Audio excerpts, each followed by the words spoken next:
Welcome to the Agents of the Unexplained podcast.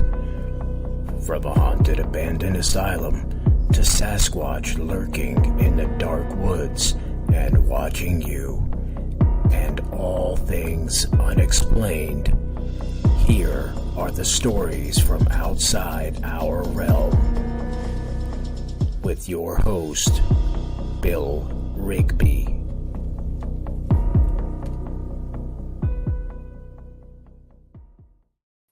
Well, hello everybody. We got a really big night tonight. I got this really very interesting person on. He is a great researcher. And I don't even have a nickname for him other than the one and only Brian Seech. Let me get his butt in there. There he is. No nickname for you, Brian. I just got you. Good thing there's only one of them. Yeah, good thing there's only one of me, Bill, because it couldn't take two. I know Terry couldn't. Oh, poor lady. But no, seriously, you know I love you guys. You guys are awesome. You guys have been a great help to me right along with my journey, and I do appreciate you more than you ever know. And thank you. And I know how hard it is to be the researchers you are and carry on a normal life. There's nothing normal about it. I know. I was waiting for Terry to say normal something. About our life. I was waiting for Terry's comment in the background. She's laughing. Yeah, the boss is watching and listening. Yeah, so we got to behave. But with all honesty, you guys are always out there. Oh, we're out there, Bill. That way too. But no matter what it is, you guys are researching. It could be Bigfoot, Dogman, Mothman, anything paranormal, anything strange. You guys, you go try to find out.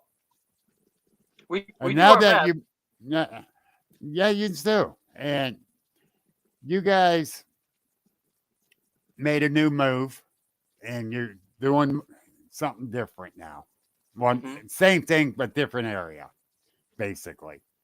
Yes, we are now talking to you from a holler outside of beautiful Weirton, West Virginia, Weirton by God, West Virginia. And if anybody doesn't really know where Weirton is, okay, let me try to turn it sideways there. Okay, right there.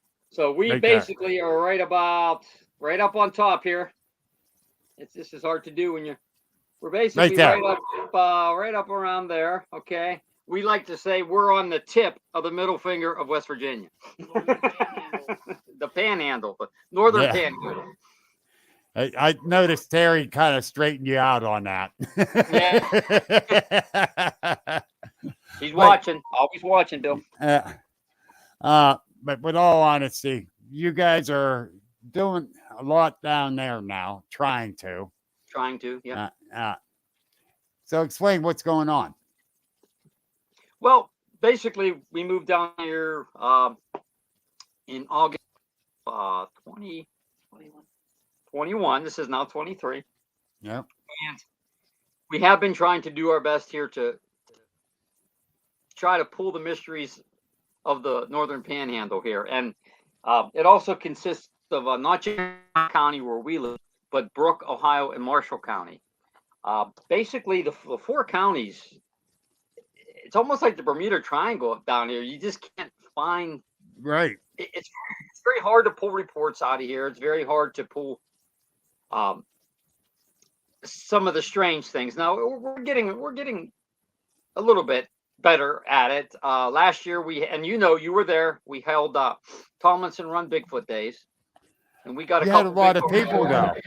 Yeah, and there was 160 some people at this event because we handed out tickets for prizes, and there was at least 160 because there were some people that came and didn't get a ticket. And we are going to do it again. I was going to say next year, but this year, on July 7th, which you will be down there camping with us, along with Dave and Carrie Cooper. Yeah. Saturday the 8th. Yes, the 7th would be.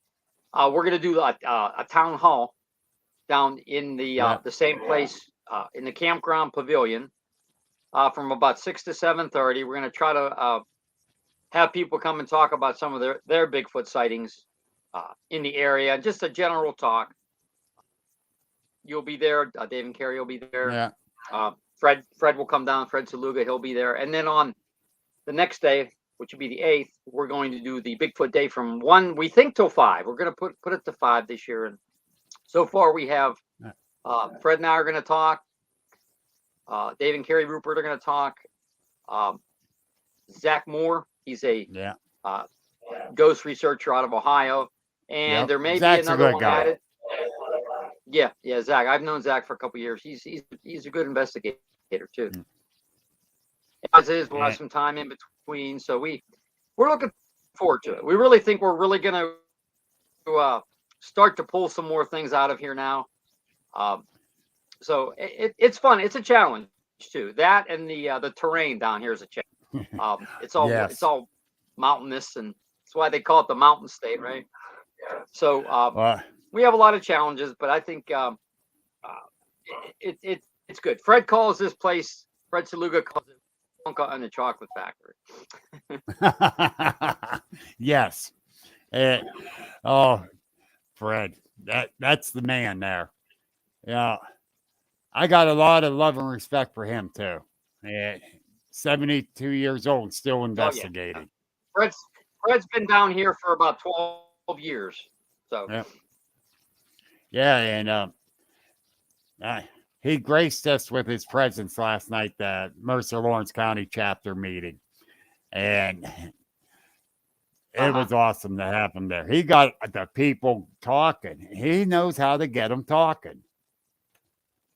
Yeah, I guess that's from being a police officer and all the investigating he's done.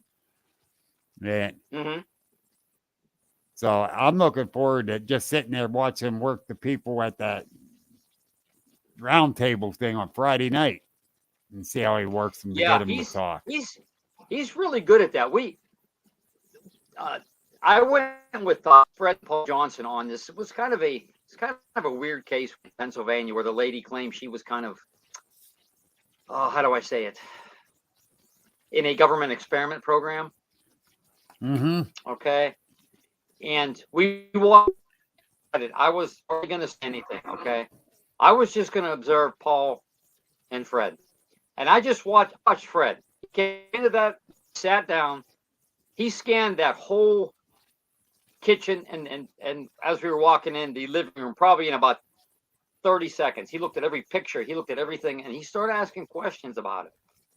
And then I told him afterwards, I'm like, wow, I learned more from just watching both of you guys than saying a word. And I'm like, wow, that's what a good policeman does. He's observing everything from pictures to, and that was such an eye-opening moment for me. And I always tell him that. I said, Fred, when we were there, you scanned that whole room, and I almost knew kind of some of the questions you were going to ask, and it was really he's good at it. And like at that meeting last night, I had him speak real quick, and he got everyone to participate and start talking, and it was like, okay, how? I just saw him do it. How did he just do that? And it's just him. He brings it out. Yeah. It's awesome. Okay, on my Facebook page, I got it. That's streaming. Albert Walker says, "Hey guys." Of course, Ghost How you doing, Albert? Ghost Chick Angel's here late to the party as usual.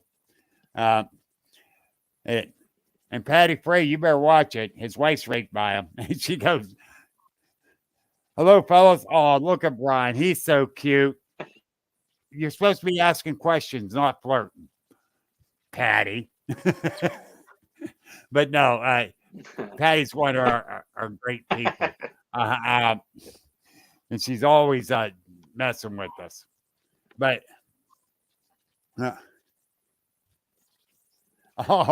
and Brian Little says, "Hi, Bill, and your guest with the best first name." But anyhow, I thought mine was the best, but I guess it's you guys. We're okay now. Yeah. But anyhow, what's your next step down there? Our next step is to become more visible. It's to attend more events, whether it's a show or something like that, not just speaking, try to speak a little bit more down here. Maybe something coming in September, which we're not sure yet, but we are trying to, and then investigate a lot of these places down here, not just in West Virginia. We have in Ohio, we have Fernwood Hollow, State Park. We've got, I learned about a place called Jefferson Lake now. And I talked to someone who claims, a gentleman named Jack Lasparitis. It's kind of a controversial figure in the Bigfoot world because he talks about the woo, right, and mind speak. And he claims that people have told him that there's a portal there where some of these creatures could come in and out. And now, again, I know there's probably some people listening, they're cringing right now. I don't 100% endorse it, nor do I just throw it away. Here's the thing is, I don't know what these Bigfoot creatures are. I don't know what they do. Okay. And I'm not going to lie to you. I'm on the fence about it.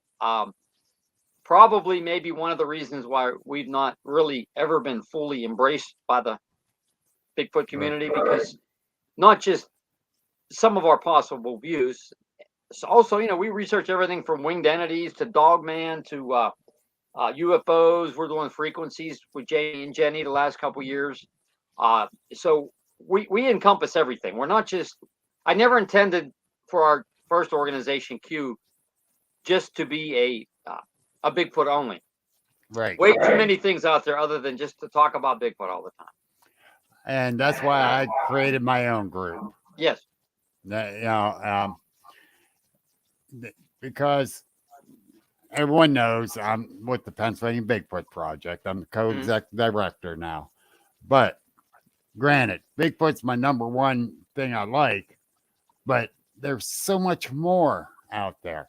And like Fred brought out during that meeting last night, and I agree with him. None of us know exactly what he is. Yeah, exactly. So, we all agree we cannot say what exactly he is. Now there's some out there, Bill. They know exactly what it is. It's a giant ape. It's however you want to categorize. I know North American primate. Blah blah blah. They know where he sleeps. They know how big his poop is. Right, his poop is this big. They know everything about him, but we still don't have a body. Here's the thing too. That's one person. And usually I keep my mouth kind of quiet. I try to say even kill, but this one guy is telling us, they jump through portals. So I went, do they? He says, yeah, that's how they get it from here to there. Oh, did you see him do it? No. Have you seen a portal? No. Now, how do you know this? Yeah. And he goes, because that's how they do it. You're saying that's how they do it because you say so. Not that you saw them do it, not that you saw a portal, but you just saying that because you're an ass. And he just looked at me and went, what? I said, plain and simple, show me proof. Yeah, don't be telling everyone that's how they do it. Say you think they do it, then I might agree with you. Exactly. And I'll say the same for all these tree structures, the X's, the bends, the bows. We had only one case. Well, we had one case up in Grove City where a gentleman saw a Bigfoot shaking a tree. He was just shaking it and growling at him. So as far as I know, and again, I could be wrong, and I don't care if I'm wrong because I'm wrong a lot, and I'm getting pretty good at being wrong. Okay, so wait a minute, Terry, is that true? No. She's laughing. She lives with me. She knows how wrong I am on a lot of things. but again, yeah, they may do all this. Okay, they may do the tree bows and things like that, the wood knocks, everything. But again, let me preface: as far as I know, nobody's ever seen them do this. And now, again, there could be some other reports out there that I'm not aware of because I don't. I'm actually following the Bigfoot field a little less and less as time goes Exactly. on. So hey, if somebody says, hey, they got a report, I'd like to hear about it and talk to them. Well, So, but again, I'm the one that telling people that I go out with investigating, even these ones that just want to learn how to research. I said, tell them, no matter what, it's not Bigfoot. Yeah. You know, till you see them do it, it's not Bigfoot. You say probably could have been. You know, this X could have been made by a Bigfoot, but you got to deduct this stuff. You know, you got weather, natural life of it, animal. You know, you just don't know till you see it happen. And that's where a lot of us are together. Exactly. Like with the time that me and Terry spent in the PA Bigfoot Society, and back then that was like the only group, right? And they were a huge organization. Well, even the people who were in charge of it and the members, they were all very skeptical. They're like, we can't say that a Bigfoot did this. We can't say it's a Bigfoot print unless you saw it. Okay. We called them unknowns. Okay. But we never went out and said, okay, you know, Bigfoot's making these tree structures, you know, possibly, but we never said 100% sure that Bigfoot were doing that. And I learned a lot, and we try to take that in our organization, CCS and Q. We never come out and say, oh, you know, Bigfoot did this. And I would rather be, you know, not show anything than just show this stuff. I think we've lost the field itself. I think we've lost a lot of objectivity. I really do. Oh, I agree 110% because, you know, I've seen it in different videos, different podcasts, and I quit watching those TV programs. They are worthless. It's all about the money there. And like a few other people out here, supposed researchers, you know, for the honest goodness researchers, we try to still be objective and try to debunk it. All right. I'm not sure who posted this because it's come up Facebook user. A Bigfoot researcher, we need to just present the facts as we experienced or evidence we gathered. Yeah. I mean, and here's the thing too. Most of the people on here are very interested in the Bigfoot subject and the other subjects, and all of us together are just trying to find evidence. Is the best evidence we can present, and you know, everybody has different skill levels and things like that. So, and it's about trying to find something about the phenomena. That's what gets us going, you know. Well, Angel, Ghost Chick Angel, it's on my page. It didn't come on there. Damon Herfield of Ghost Hunting. Every bug, dust, fog, whatever it is all but crap. She's right. Yeah. You know, we have a hard time getting people's mindset right to think it can't be. It can't be. Till you deduct everything from the equation, then it's probably is. I had my sighting of a Bigfoot, so I know they exist, but I don't know what they do. I never see them do a tree bend or make a TP structure. We can all say, well, that they do that. I can't say that. I say they probably did it when you deduct everything from it. Mm-hmm. And I got that from Jamie and Jenny being out with them. We love our Jamie and Jenny. We love our Jamie and Jenny. Yes, we do. Big time. Well, I call Jamie the shaman of Sasquatch. Yeah. You know, seriously. I love the way they do their research. I love the way they present themselves. They're always out there. They're always in this, and when they research Shenango, they notice every subtle little change there. Yeah. Just, I always said, and I told them, I says, I think if there's going to be anybody that gets that real evidence, I think it's going to be you guys. Just the way no egos. They just go out and do their thing. They're not out to impress anybody. They're just, he's trying to make light of the thing that they heard that came close to right. him. Exactly. And that's the way it should be. I've said numerous times that should I see one, I will back out and just be on the fringes of it. That's why I want to do this. I want to prove to that geeky little kid that used to watch all this stuff in the 70s that it exists. Now, I'm a geeky old guy now, but you see what I mean? Hey, now, wait a minute. I'm older than you. So does that make me Mike Hartman's watching, I'm going to have to smack him because I know he's going to say something smart. But does that make me the really old geeky guy? Nothing wrong with being a geek today. But that's true. And also, real quick, thank you, Mike Hartman, for your Bigfoot book. It's really, really insightful. I really enjoy it. I met Mike down at Salt Fork, down at what was it called? Hozak's Cave.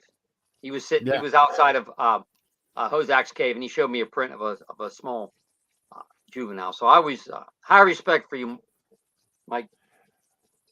You will not get that out of me.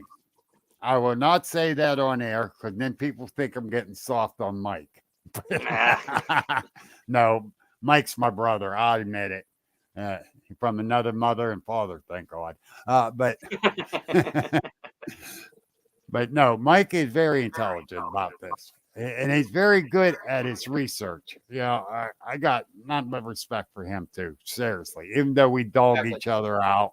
Mm-hmm. And that's the fun of it. You also have to have fun in this field. Some people don't realize you can also have fun. You're allowed to laugh and laugh at yourself too. You see, Yeah, exactly. And I laugh at myself a lot, Bill. I think I'm very hilarious. You can ask my wife. Yeah. God, yeah. He's going to start those dad jokes again. Hey, Les is out here. Hey, Les. Hey, Les.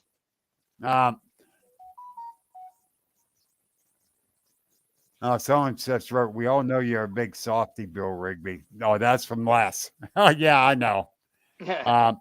But with all honesty, though, Mike gets out there. He's like a damn billy goat in a briar bush going through that. Even Les is out there all the time, too. So. Yeah, Les is another one. I got nothing but a lot of respect for Les. Oh, yeah. Good guy. And he's raising his kid right. I'll tell you that. That kid. Oh, yeah. Oh, my God. He's out there all the time. Yeah, little Mason's awesome. Oh, I love little Mason. He says how he feels, too. Yep. I think he was around Fred a little bit. Mike is an excellent trail butler. Not blazer, butler.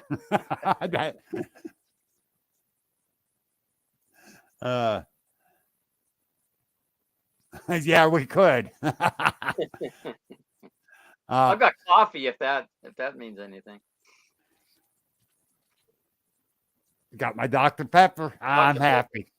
But the other thing that's going on, and I really want to say this and say it wholeheartedly. When I first started planning the Penn Ohio Paranormal Conference, I stepped to you and Terry. And I asked for some knowledge of how to do this. And you guys are just phenomenal. All the help you gave me and the insights and the ins and outs and the whole 9 yards. And from the bottom of my heart, so everyone can hear what I'm saying, I love and appreciate everything you guys do.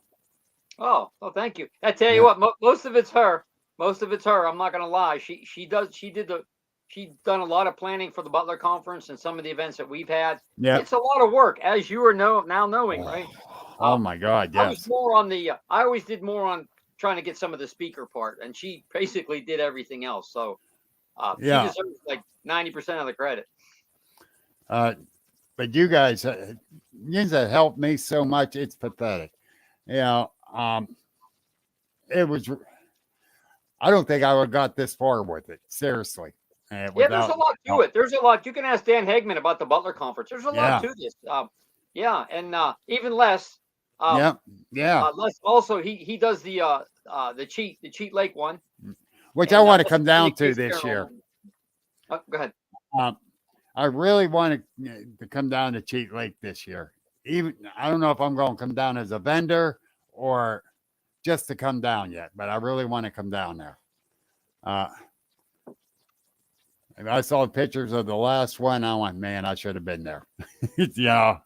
But yeah, Les does a great job, and Les boots on the ground. It's an excellent event. Yeah. Yeah, it is. It's an excellent event. First class all the way. What he does. Yes. They all do. Excuse me. Their whole group does. Yeah. I'm very impressed with it.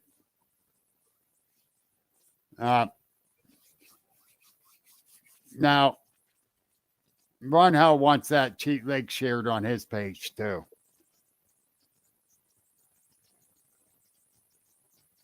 Oh my God, here we go. Shane Spencer wrote this. No. I'm not sure who wrote that. But that's pretty bad. But Young Mason says us guys are awesome too, by the way. Thank you, Mason. You're awesome, buddy. He is a good kid. He is. I wish I had 10% of his energy, Bill. Just 10%. That's it. Oh my God, yes. Darn it, I should have put a picture of that up there with Sean Forker and Mason down there at the Cryptid Bash in West Virginia, sitting on that couch talking. And the look on both their faces, how serious the conversation was. Yeah. Sean's a very good conversationist. I've known Sean for years. Yeah, another awesome researcher. Yep, very much so. And I had the honor to have him on my podcast, and then I was on his. Yeah. And to me, that was a big honor. Yeah, it was. They have a great podcast. They really do. I was on it, I think, last year, the year before. And I had a blast. Yeah. The guys were great. Mm-hmm. The guys were really great. And but you've been since what, the 70s you've been doing this? Well, I as a kid, I was interested in the 70s, and then when Terry and I got married, got married in 85. We started the group in 86, Q, and then in 2012 we brought CCS out. So we've been doing the first years of it. We had our son Sean, and 5 years later we had our son Jonathan. So we didn't do that much field work. We started to do most of our field work in 2000 with the PA Bigfoot Society. And then from there on, we've been 23 years of total field work, and the other one just, collecting articles, and, we went out a little bit and did some things, but so yeah, we've been interested in it, for a long time. And all these years, you got that one room that I'm going to get lost in when I come down. Yeah, we're waiting for you. Maybe next week. I'm hoping next weekend if everything goes right. No, it's a lot small. It's actually it's a room and a half. Not quite a room and a half. A room and a half? Yeah, the other half is hers. It's the metaphysical room. So we need to get it fixed God, up, I'm in trouble. Decluttered that room, but yeah, I better we're working on it. We've done a lot here in the last 2 months. It looks a lot better than it did, say, even 6 months ago. I better pack a big cooler of food. I'm going to be in there a while. Well, when our good friend Steve Ward, he came when we lived in Hopewell, and Yeah. he didn't want to leave. He didn't want to leave the basement. He just he goes, I can't believe you guys got so much stuff. And we were like kids in a candy store because he brought me some of his files. I Yeah. copied, and then he was copying. And there, you want this? It was just like Yep. like two big kids that were just like I can't Oh, believe. yeah. Oh, yeah. And, the stuff you got me, that you gave me when you came up and spoke at the chapter meeting, I was going through all that. Then I went back through it again. And it's like, wow, I can't wait to get down there to start going through the rest of his stuff. It's there's a lot up there, especially like you'd be interested in looking at some of the files, some of the old newsletters, some of the magazines. A lot of that stuff you can't find. Now you can find books. Okay, you can find books, but some of this other stuff. Now remember, we had like Dr. Paul Johnson, Jody Cook, a lot of older researchers, Fred, too. Yeah. They've given us a lot of material that's very hard to find. Dan Hagman gave us things. So yeah, it's actually a treasure trove. It should, if we had more room, make a museum out of it, Yeah. If there's a cryptid paranormal museum, and when you guys pass on to the next life, that's all should go there, or to me. Yeah, you know what? The thing is hopefully, I know our kids aren't listening, but if we pass away at the same time, I will haunt them if they just trash this stuff. We especially the newspaper articles and some of the older magazines and the newsletters, books. Books are books; they could be sold. You could find a lot of the books, but a lot of the newsletter articles, some of the stuff is just, and a good chunk of it is UFO. Okay, because we were in the UFO field. We were both in MUFON. Terry was a state section director for about 3 or 4 years. So there's more UFO than cryptid, but there's just a lot of other things in there too. Read the screen. Okay, so there are many Bigfoot researchers in West Virginia. There's Les Odell, Russ Jones. Oh, there's other than Les Odell and you guys? Oh yeah. I just know you two great guys. I didn't meet anyone else. Russ Jones at BFRO, very, very well respected. Yes. Very well respected. George Dudding, there's Ron Lanham and Joe Perdue also. So there's good people down here. There really is. They're good researchers. Huh? Did you say Fred?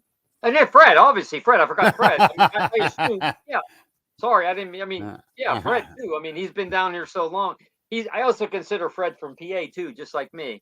But we are transplanted Pennsylvanians. Okay, we actually call weird. We call it PA light, is what we always call it, because it's so.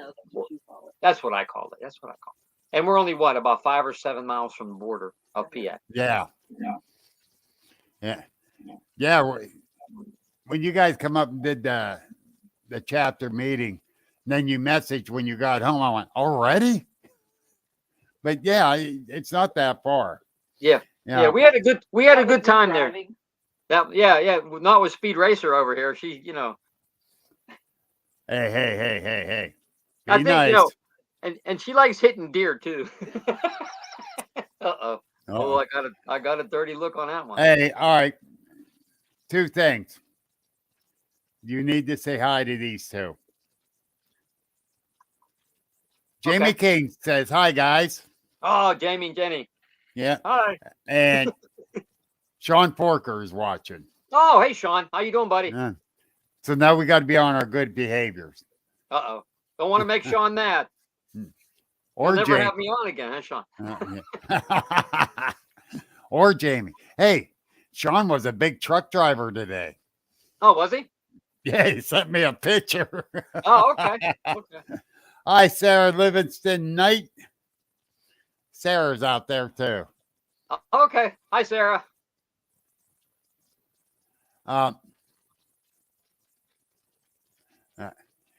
Does your research tactics in West Virginia differ from Ohio and PA? we try to bring the same techniques from PA and Ohio. This is a lot. It's a lot more challenging down here.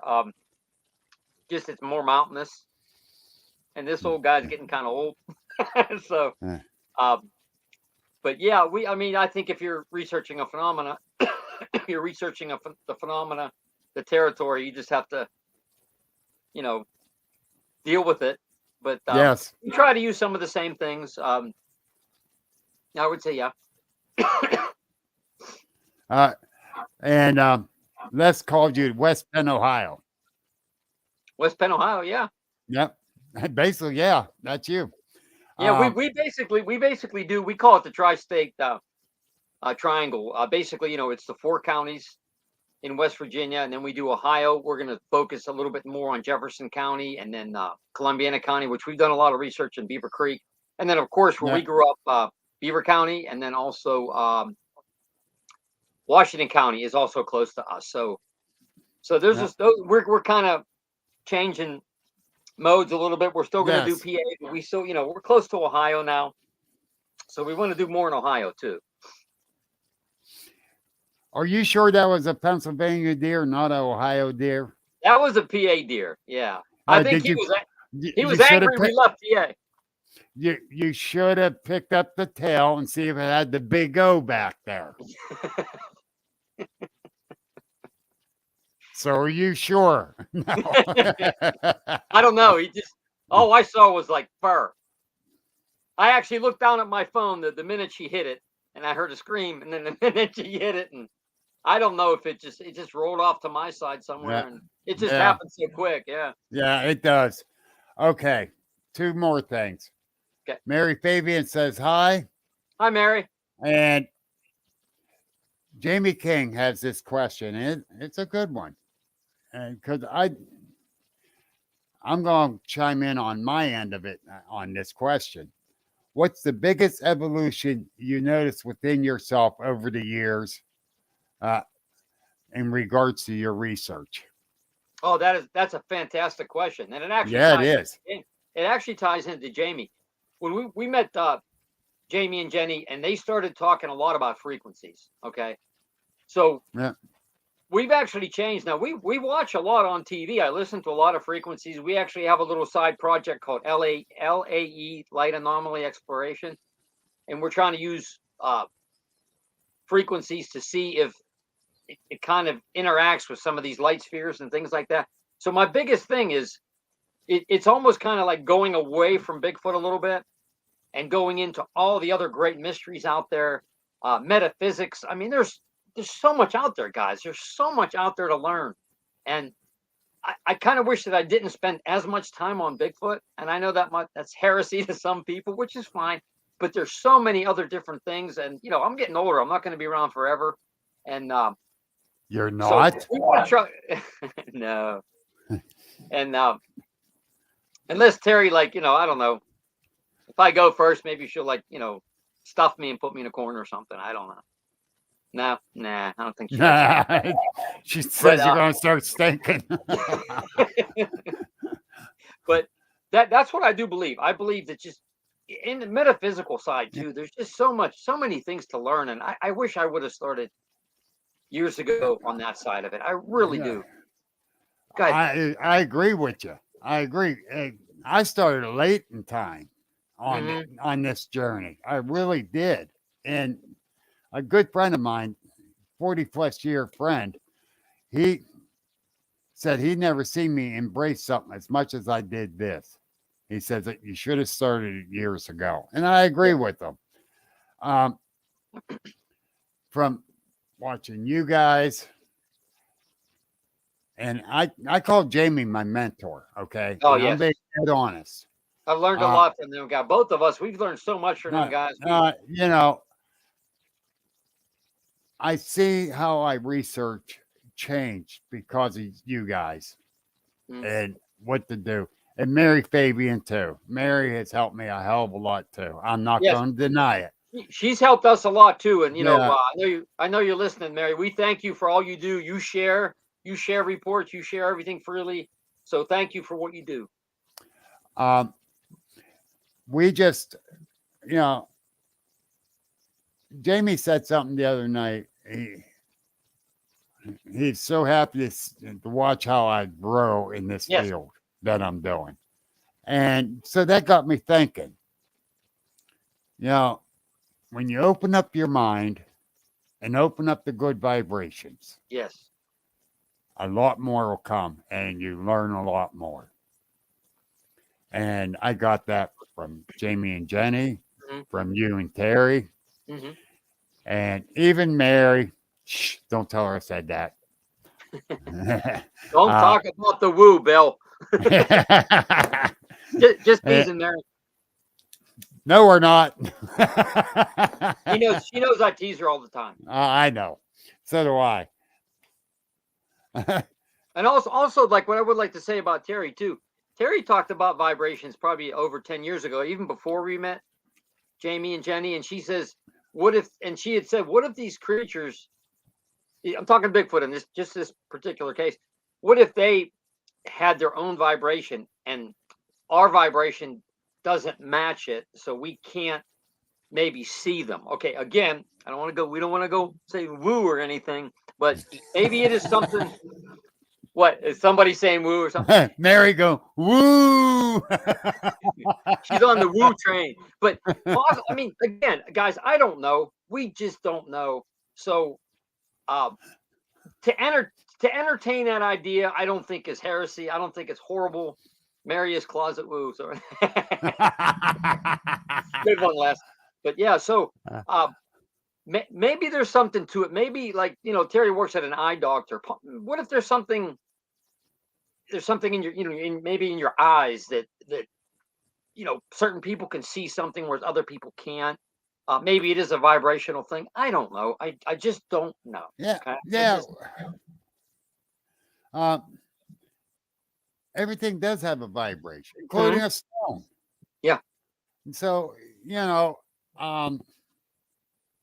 different animals' eyes can see different ways. Yeah.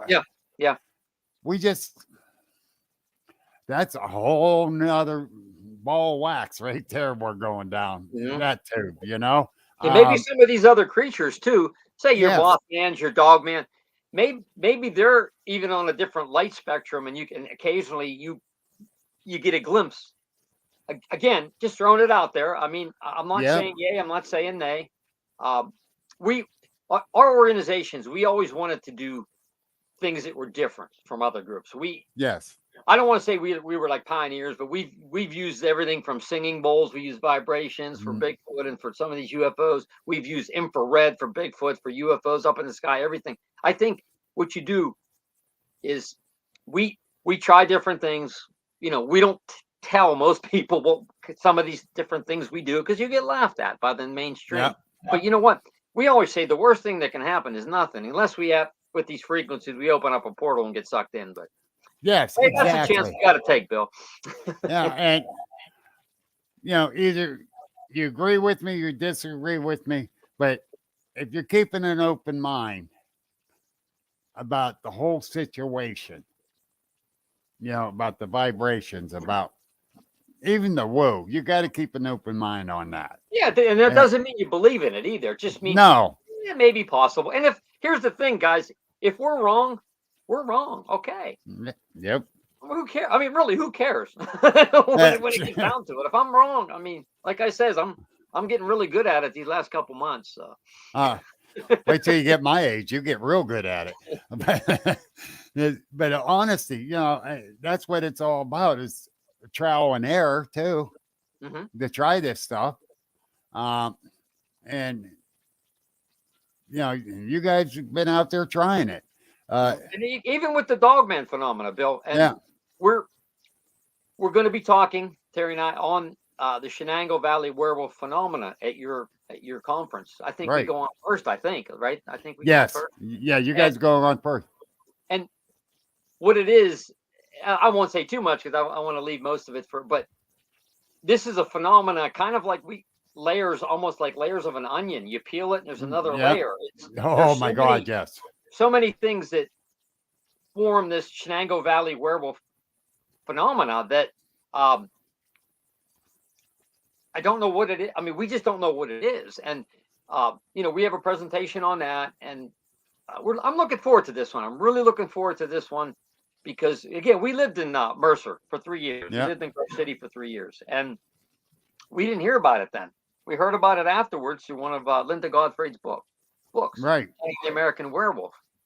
And I remember, like, when I read that, I mean, I stood there, or I sat there, and I gave her this look, and she's like, "What's wrong?" I'm like, "You ever hear of the Shenango Valley Werewolf?"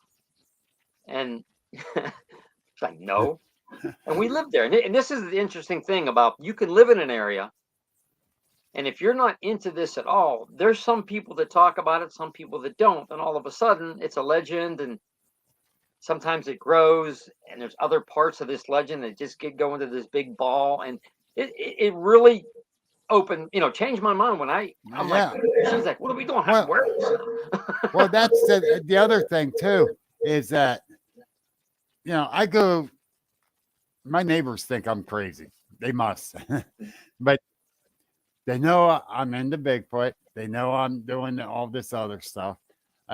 Especially down the restaurant I go to. I have people walking up to me down there now, say, "Oh, you're into Bigfoot, ain't you?" Yeah. And I had several people tell me different things that happened near their place out in the country around here.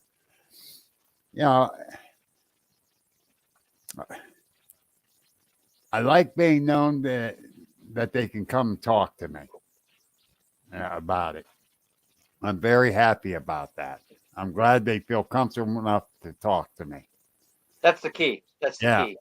And the more stories I get for around here, and I related to Jamie and Jenny too, and that, and we're going out on an investigation Sunday, and these people saw the Bigfoot on my birthday. That was a birthday present for me. They told me last night at the meeting. That's cool. So we're supposed to be, if everything works out, Jamie and Jenny and I, or if Jenny's going to, I don't know. But I know me and Jamie's supposed to. The couple that spotted it, they're going to go too and show us the spot. This is up in Mercer by you guys? Yes, up in Mercer County. Okay. Close to Ohio. Okay. So we're going to head there Sunday and check it out. And it's going to be interesting. I love these types of investigation. And I love it that Jamie is going, because I study how he does it anyhow. When we're out. And I'm trying to study how he can sneak a picture of me and I don't even know it. He's the sneakiest picture taker. No. That's Kathleen Wilson. So if she is listening, her too. Yes. she's the best. Yeah. That's true. And Jenny is out there. Hi, Jenny. Hi, Jenny. Yeah. Angel goes, I get asked this all the time. What was your most frightening moment while you were out in the field? What was our most frightening moments out in the field? Oh, that's the question she's asking for you and me. Well, I think is when we heard the Ohio Howl down in Beaver Creek. That was I think it was 2014 or 2012 maybe. It was us and the Ruperts. We were up at the group camp, or the regular camp. And it was about 1:00 in the morning. We heard the Ohio Howl, basically. Yeah. And it's just like, wow. And it was like we were up on the camp, and then the village is down below, and it was loud. And I would have to say that was probably one of the, just because you're not expecting it. It was at the campground. We had a little thing at the camp, Halloween thing at the camp. We told stories, and we walked them through the woods and everything, and it was a fun time. That was it just hit you. You weren't expecting it. We're getting ready to go to bed. Yeah. Well, I was in bed there this past fall when it went off. How went. It woke my dead butt up out of my bunk. If you hear it, it's And it's like, really? Denny Bigelow. All right. Well, before I read what Denny wrote, um, my scariest moment out there is when I saw it. Yeah. It was only 15 feet away. I got That'll do scared. it. That'll do it, huh? I got scared. This man don't get scared. He might get nervous. He might get startled. He never got scared. I got scared. So, yeah, that's the scariest for me. And now it just opened up another can of worms for me. And like I said at the beginning of the show, 1,001 different questions. I had my sighting, and now I want to see it. Denny Bigelow goes, I believe Bigfoot is able to read your mind or understand your thoughts. That's mind speak has always been something that I've wondered about. If they can't read your mind, they can. I think they can read your intention. Maybe like your intentions if you're out to hunt them. Right. And there's like some people when you even mention that they're like what, and I don't know. I think there is possibility of that. I really do. I don't know for sure. Now Denny's up in a great area up in Kinsey. Oh, And I'm going to go up there 4 different times this year. One time yeah, this spring, twice this summer, and once in the fall. Yeah, There's so much going on. I'd like to get up there with the team too. Yeah. We were up there with the Ruperts a couple years ago, or more than a couple years ago now. But especially like when Denny's talking about there is a portal area there. That would be good to go there. Try to get some measurements with equipment. I've always believed with the portal thing.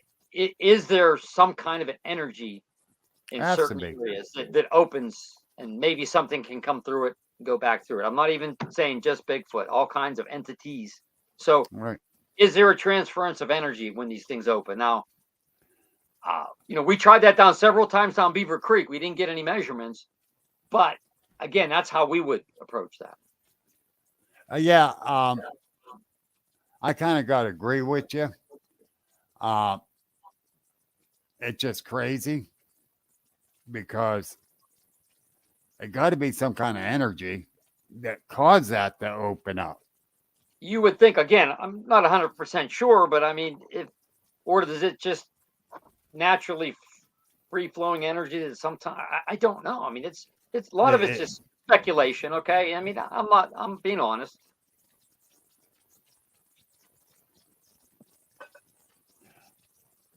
Oh, well. Jamie King goes to this on this line of thing. Thoughts are frequencies which could be transferable. Yeah, that's a good one, Jamie. Yeah. And Mary writes about failure. Edison once said, I have not failed 10,000 times. I successfully found 10,000 ways that will not work. Good one. Yes, very much so. But let's go to the orbs.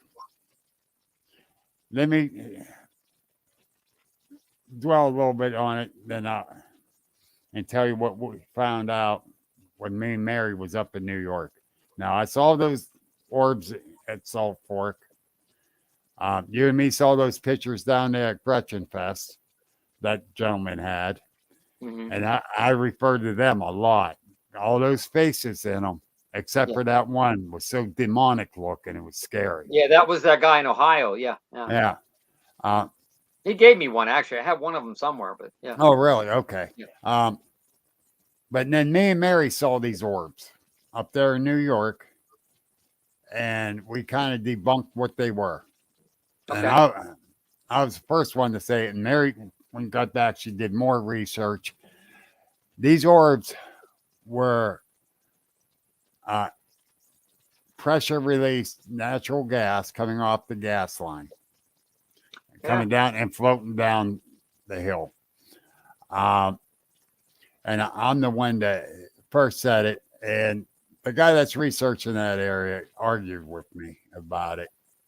He said, well, if it's natural gas and it lights up like that, we should be able to see it during daylight. No, you shouldn't. Mhm. Uh, no, you really shouldn't because it's a light. It's a white light. How are you going to see a white light in the daytime? Yeah. No, I couldn't get that through his head.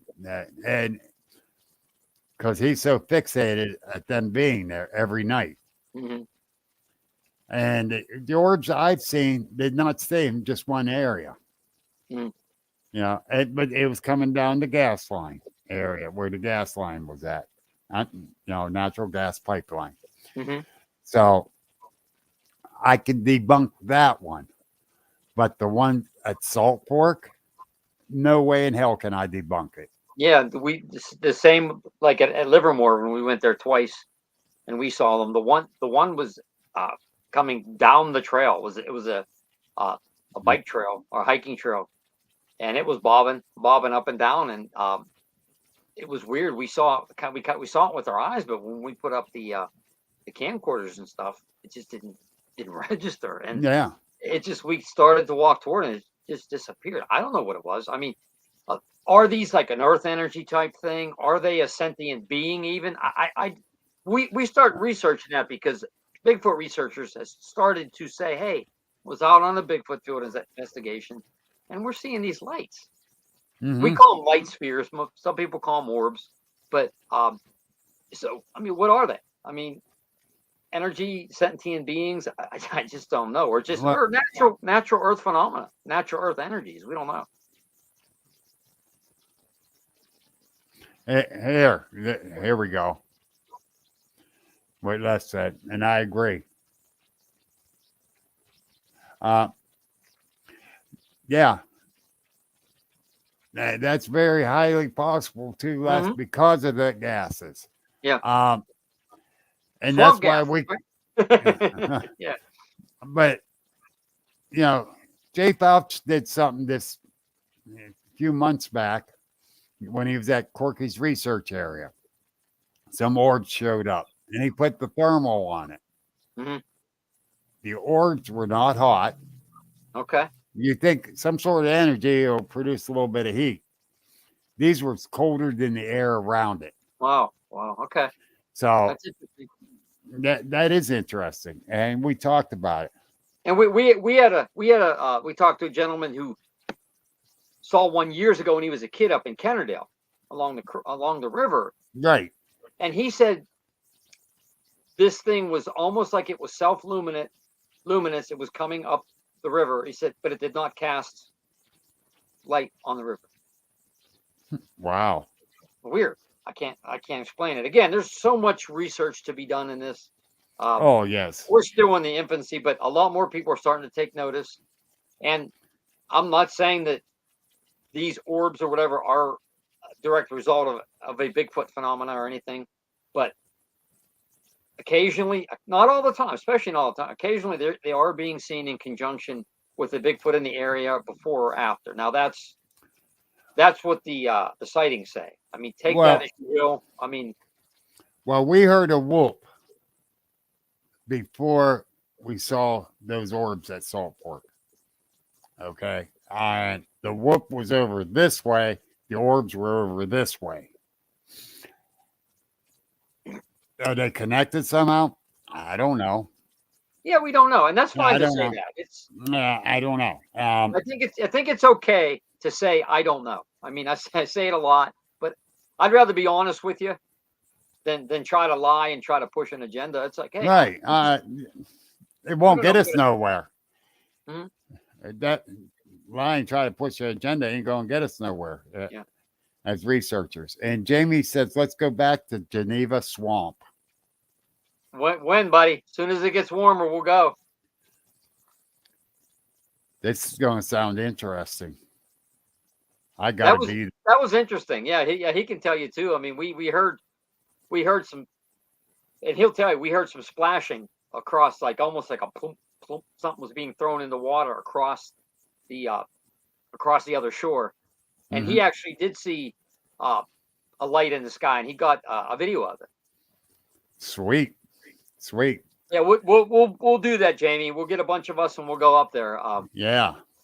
Definitely. definitely would like to go back. And also, there's legends up there of the Geneva swamp turtle. This allegedly huge turtle that lives there. That's kind of another urban legend. I mean, that it's could knock somebody out of a canoe. I'm not talking Gamera sized or anything, but just a large. Oh, darn it. I Yeah, wanted to go for a ride. yeah, I had to throw my giant monster reference in there somewhere. Ah, Instead of Godzilla, I'll use Gamera on this one, right? Hi, Catherine. When Catherine's out there, she and Fred came out on an investigation with us on a Bigfoot investigation, and I did a Jamie on them. I showed them how to look at things and how to debunk it. And they told Mary I did a good job help showing them. And I'm glad they appreciated that.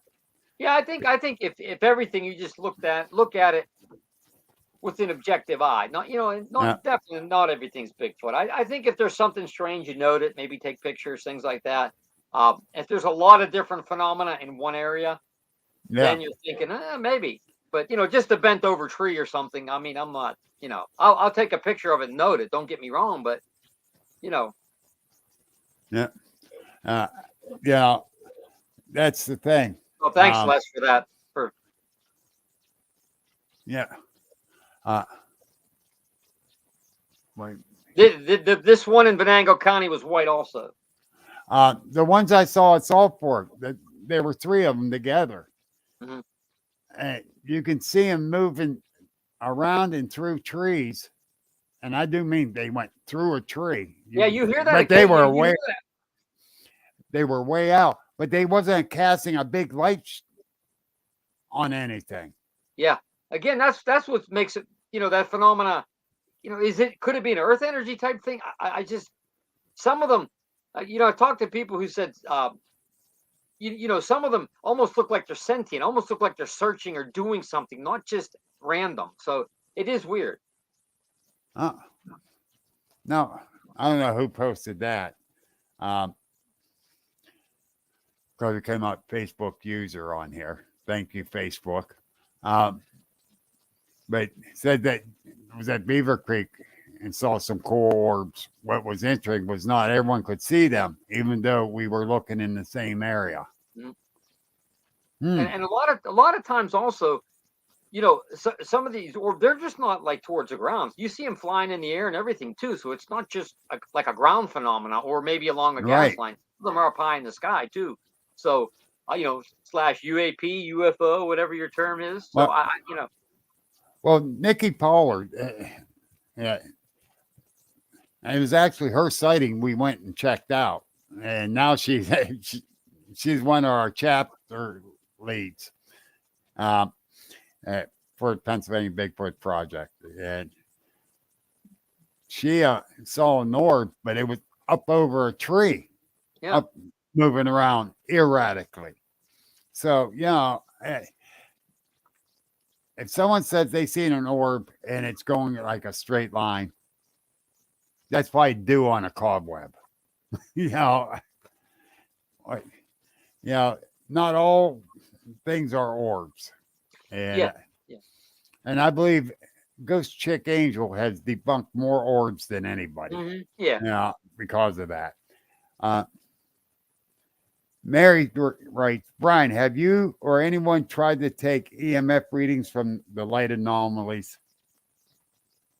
We'll have the equipment with us, but that time when we saw them, the 2 times in Livermore, no, we didn't have we have a better EMF meter now, tri-field meter. We have better equipment than we did back then too. So we'll be incorporating more of those along, with upcoming research. We want to do a frequency test in one of the down in Point Pleasant in one of the igloos and see what happens. Oh, cool. Yeah. Hopefully, we tried to do it last summer. We couldn't do it. We're going to try to do this again this summer. Go down with Steve Ward and see what happens. That would be fun.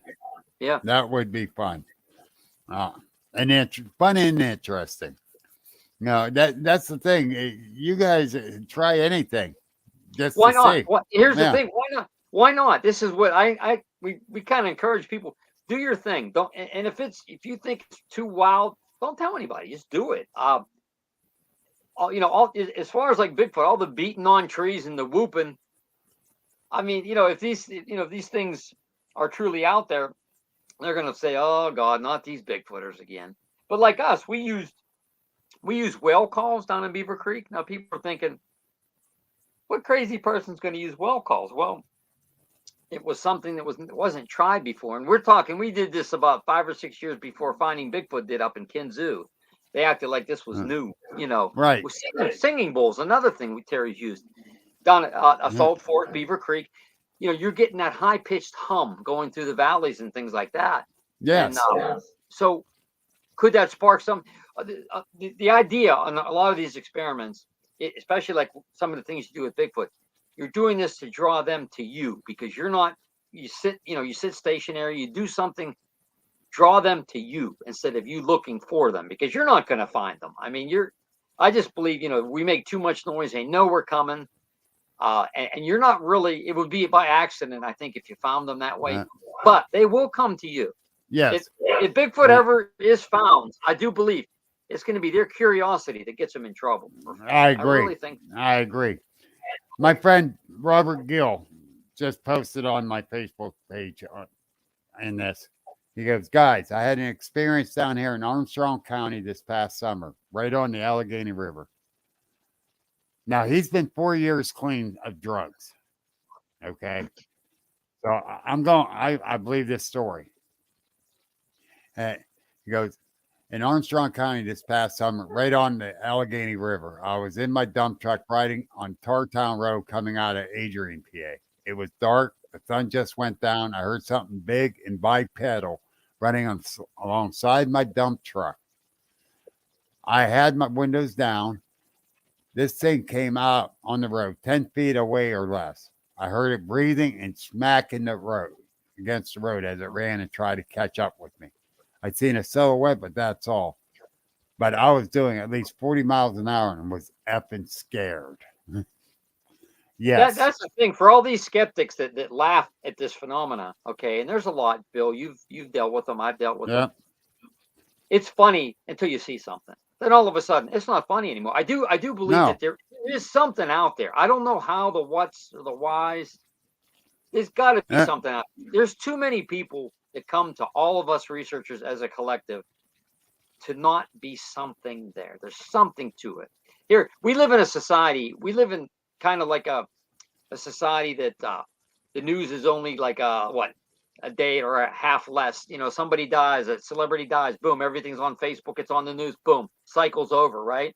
Yep. Or maybe a day or two. These things have been seen for years on all continents, okay?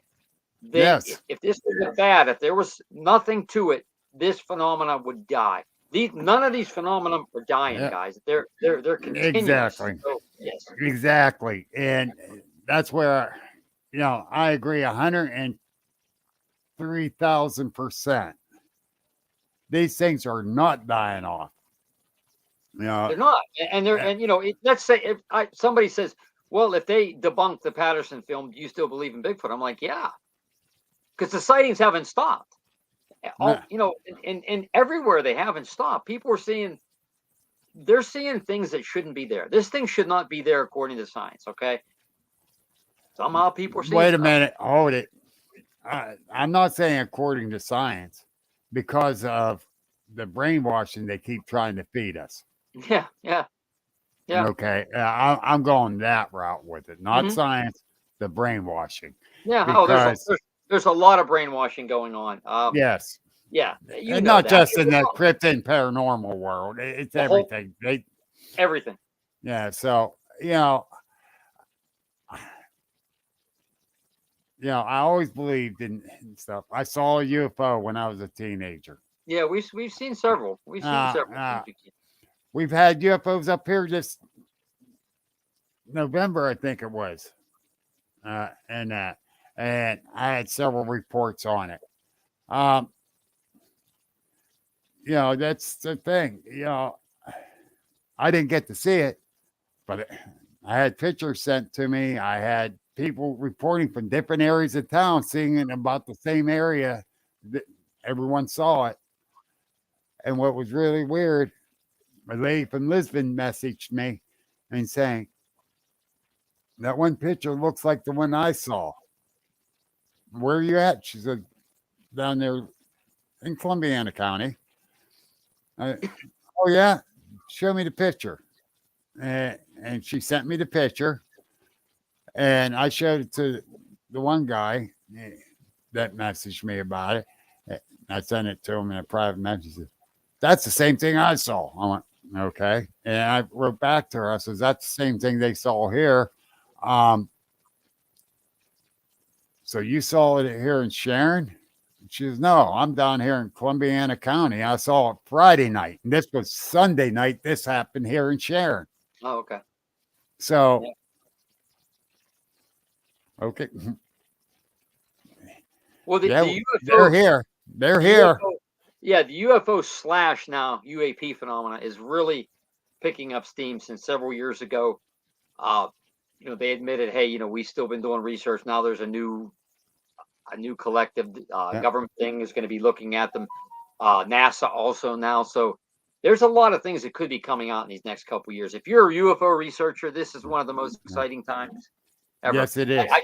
Whether it's disclosure, I don't know. I don't think we'll ever see full disclosure, but I really do kind of believe now you're seeing a soft disclosure. Yeah, very soft. Because what the government does, they're going to say, if you read you read the report, there's an other column in all of that.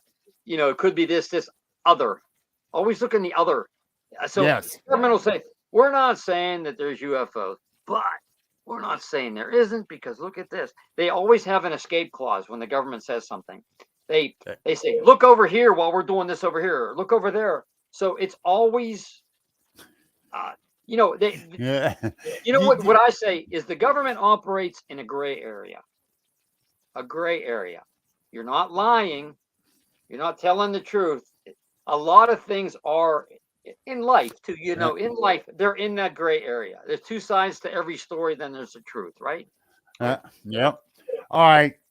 This gentleman here, I'm going to read what he says, and you tell me who said it. Okay. Do my best. The carrot is in front of you.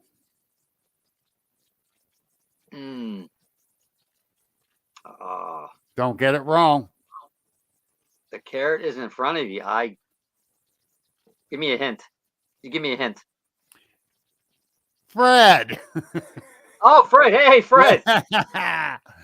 The man. The man. He is the legend. He is our mentor too. Him and Paul Johnson. I mean, Fred has been researching for years. Okay. 50 years. And they call him the Renaissance man, right, Fred? It's funny, like with Fred, some of the things when I first met him, he said, 15 years ago, whenever I met him. And now some of these people are coming out and saying, whoa, it could be this. It's like, Fred's been saying that for 15 years. Come on, guys. As Jamie calls him, the John Wayne of the Wayne of Bigfooting. Yep. Yeah. Well, Jamie's the shaman of Sasquatch. There you go. But with all honesty, Fred's out there, the wealth of knowledge of him. Yep. You, Jamie, Mary. No wonder I'm absorbing so much, and I'm growing so much in this. Bill, we all try to work together. Everybody you mentioned, yes. And most of the people on this page, they try to work together. There's no egos there, because it's not about us.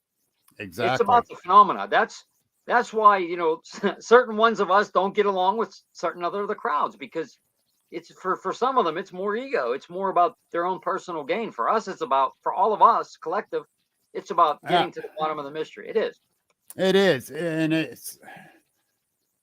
And I keep saying on the young puppy, even though I'm the old guy, and friendship, you're 110% right, Jamie.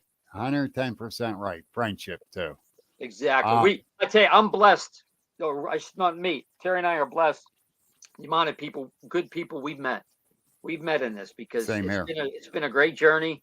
You know, it won't last forever, but boy, it's just precious friendships, and that's what it's about. I mean, we've had a lot of fun, all of us guys, and I'm blessed. I thank all of you. We thank Yeah, all. yeah, yeah, and I do too. You know, I'm very blessed with all you guys, and you know, when things were getting kind of rough for me, um, and I was getting very down and depressed and the whole 9 yards. And I got a message from a gentleman, wanted my address. He said, I'm sending you an abalone Bigfoot necklace. And along with it is going to be how to wear it to get rid of the negative energy and to bring you better health. And that gentleman was Dave Groves. Yep, Dave, good guy. I like Dave. You know what? You know how much that meant to me at that time in my life, and that was not that long ago, that I was going down a bad rabbit hole, and that just helped bring me up. And yeah, I mean, we're lucky, Bill, that we have this huge collective of friends, both of Right. us, and that huge Exactly. collective stays. And they all have one thing in common: they stay away from the negative energy. They stay. And Jamie taught me this, too. Yeah. Don't, Yes, don't me give too. them the power. Just stay And, away. And yeah, and at that point too, and I was having a real bad day too, and Jenny wrote, "Go to your happy place. Get to yeah. the woods," because she knows that's where I'm comfortable at. Mm-hmm. I call Jenny the ageless one. Yeah. She's probably Yep. laughing now. Yeah.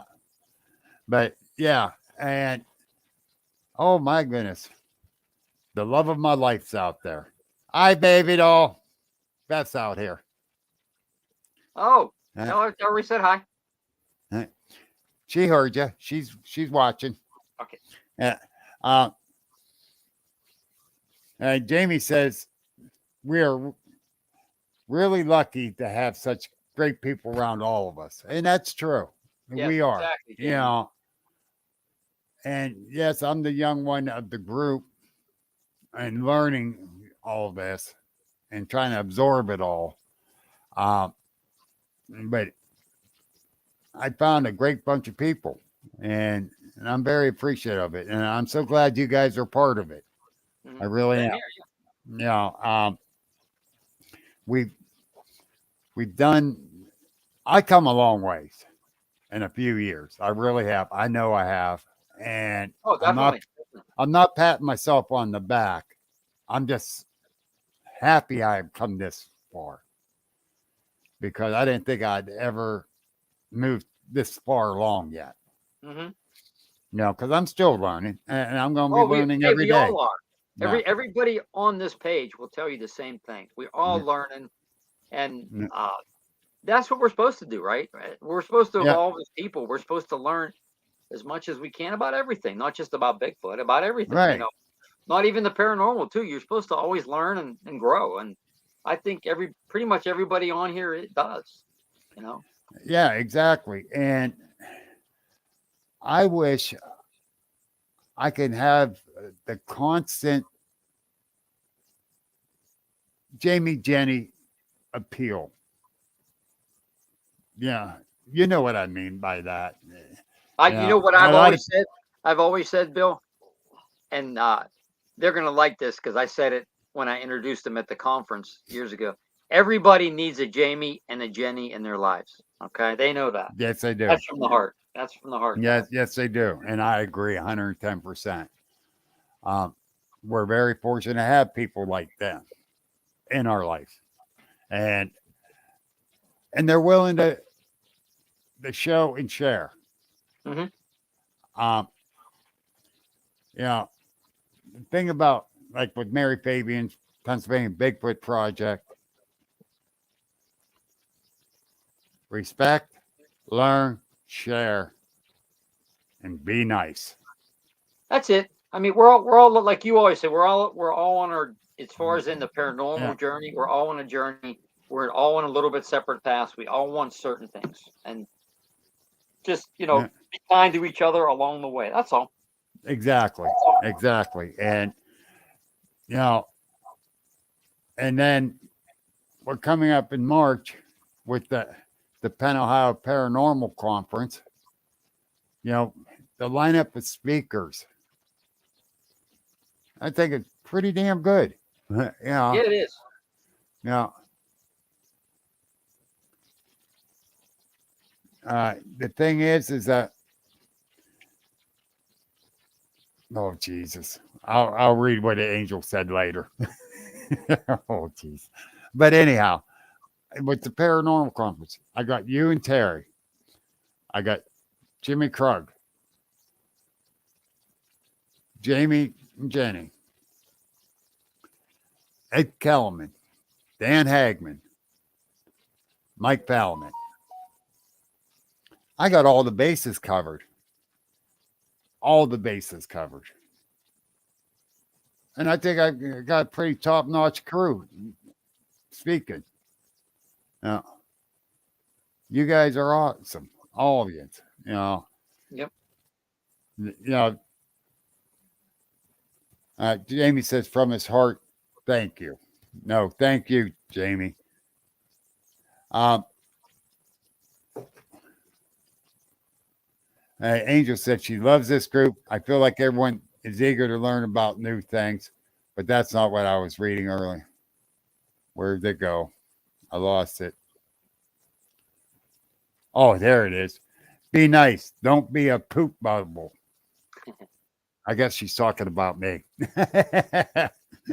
But And you've always, and the thing is, Bill, you've always, we've noticed you've always treated everybody with the utmost respect, and you value everybody's opinion. Now, nobody, all of us don't have to agree with everybody.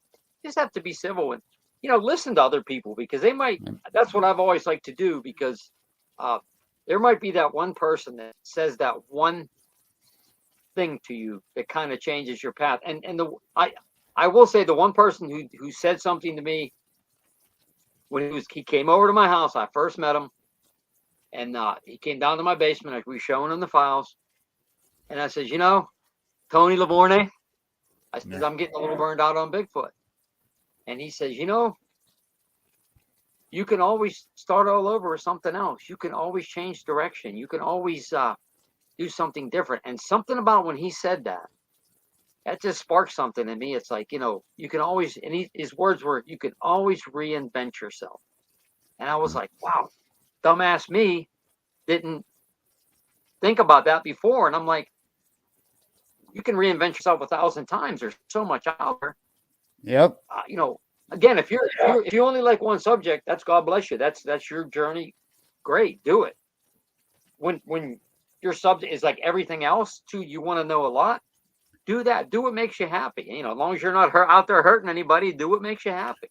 Exactly. And I keep saying I'm blessed for the way I'm learning and the people surrounding me, but I'm even more blessed that my wife has supported me so much on this journey I'm on.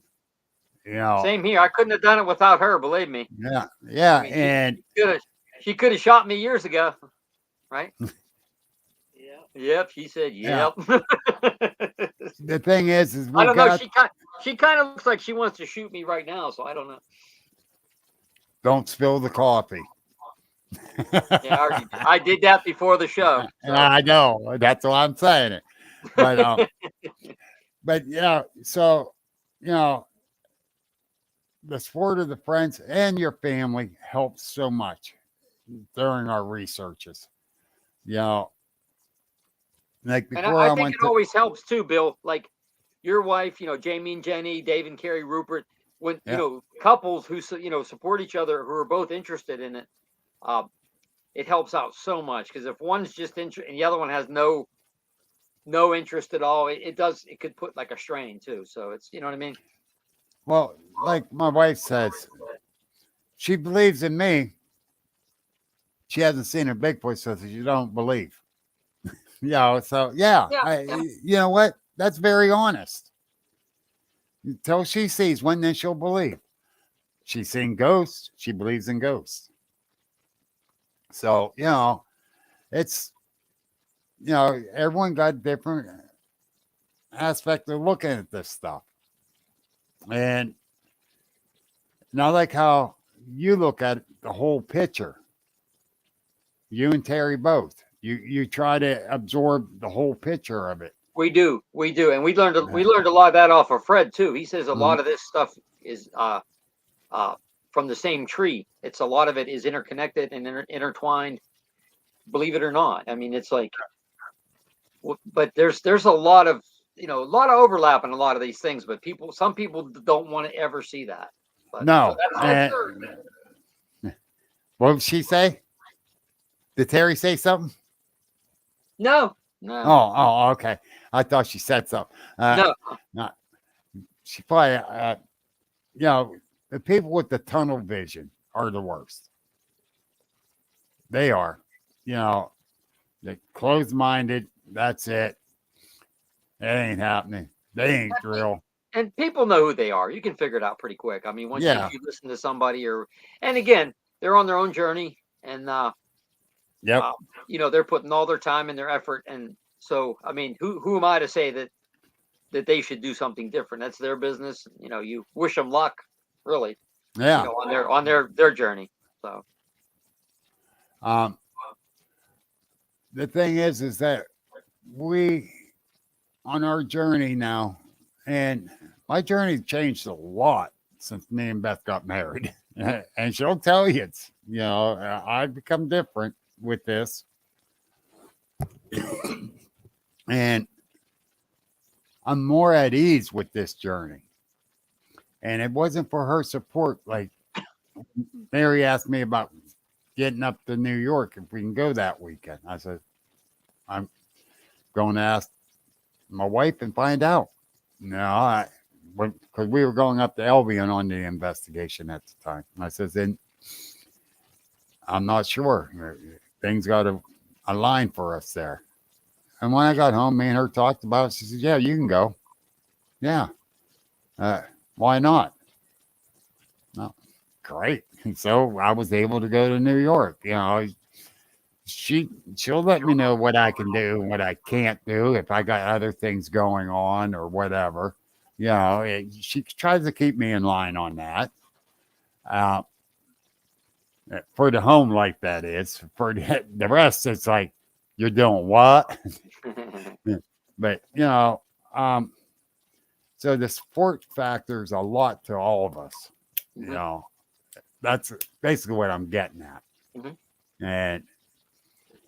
But with that being said, it's almost 8:30. Okay. And I'm going over the Bigfoot zone here pretty soon at 9 o'clock. Talking with Dan Benoit. He invited me on his show. That's going to be interesting. Well, I enjoyed this tonight. Thanks for having me on. Hey, I enjoyed it. I love having you on here, Brian. Yep. Now, hopefully this weekend we will get down there. This coming next weekend, not this weekend. That'll be cool. Yeah, it'd be good to get down and see you and Terry in person again. You see the S-Files? Yeah. Go ahead. Hey, I gotta add they're kind of a the S-Files kind of like a self-living organism now, I think. Yeah, I think so. I love what a supporter spouse is very important in whatever we do. Exactly, Les. Yeah. Exactly. Yeah. And but like I've talked to Les a couple of times. He filled me in on some stuff, and he's very upfront and honest too. And I like to call him a friend for sure. I got a lot of respect for him and his research and the way he is. And with that being said, I love you guys. Thank you a million for being on. Oh, no, thank you. That was cool. And thank you, Terry, for keeping him straight. You're welcome. And we'll definitely, I'll be talking to you soon this week coming. Sure. Uh, Tell Dan I said hi. I definitely will. And you be careful. And tell Terry, watch the deers. Especially if they got the big O on the backside. But all right, here, let me do my outro. All right. You have a good night. Thanks, Bill. This has been an Agents of the Unexplained original podcast. Like us on Facebook, subscribe and view on YouTube, and please visit our store link in the bio. Thank you for listening, and remember that paranormal is the new normal.